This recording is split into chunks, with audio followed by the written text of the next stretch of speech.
Masih bersama saya Rahayu Japar pemirsa, dan kembali kami sampaikan berita Mataram hari ini. Mataram sepekan kali ini akan diisi sejumlah peristiwa penting yang terjadi di Nusa Tenggara Barat. Diawali informasi seorang pendaki yang meninggal di Rinjani, tanaman cabai gagal panen karena kemarau, harga cabai meroket, dan diakhiri informasi dihapusnya World Superbike oleh MGPA pada tahun 2024. Semuanya terangkum dalam berita sepekan berikut ini.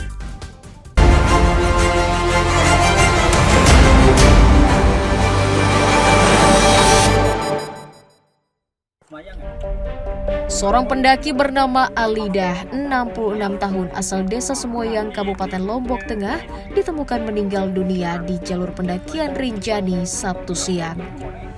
Korban ditemukan meninggal di lintasan jalur pendakian Banyu Urip saat hendak turun dari Rinjani menggunakan jalur selatan. Korban diduga kelelahan dan dehidrasi setelah menempuh jalur yang terjal dengan suhu udara yang cukup panas. Dengan peralatan seadanya, petugas akhirnya berhasil mengevakuasi korban untuk dibawa ke Puskesmas Sedaru.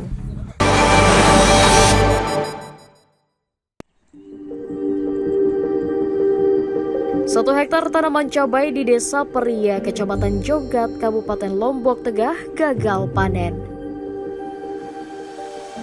Lahan yang kekurangan air menyebabkan tanaman tidak tumbuh optimal, serta membuat pohon dan buah mengering. Jika biasanya bisa memanen hingga 10 ton di lahan tersebut, saat ini petani justru merugi puluhan juta rupiah karena tidak bisa mengembalikan biaya produksi dan perawatan. Pemda meminta petani memperhatikan pola tanam agar tidak merugi pada musim tanam berikutnya.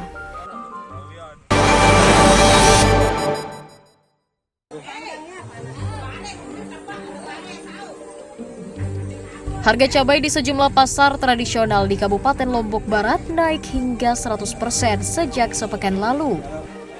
Di pasar tradisional Kediri misalnya, cabai dijual Rp70.000 per kilogramnya, naik 2 kali lipat dari sebelumnya.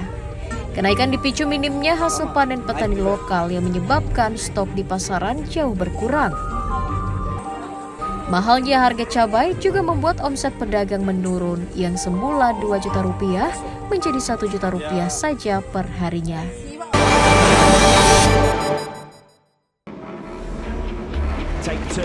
Dorna Sport meniadakan gelaran World Superbike di sirkuit Mandalika, Kabupaten Lombok Tengah pada tahun 2024. Hal itu berdasarkan hasil evaluasi penyelenggaraan WSBK dinilai kurang diminati penonton dan diklaim menimbulkan kerugian. Dari kalender event yang dikeluarkan, Dorna Sport akan menggelar 12 seri balapan di sejumlah sirkuit dunia, namun tidak termasuk sirkuit Mandalika.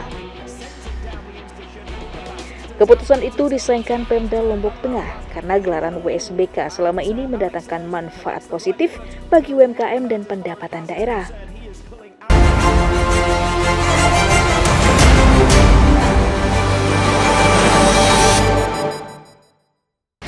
Dan pemirsa, informasi tadi sekaligus menutup perjumpaan kita kali ini. Saya Rahayu Japar mewakili segenap kru SSJ yang bertugas pamit undur diri dari hadapan Anda. Terima kasih, sampai jumpa dan selamat beraktivitas.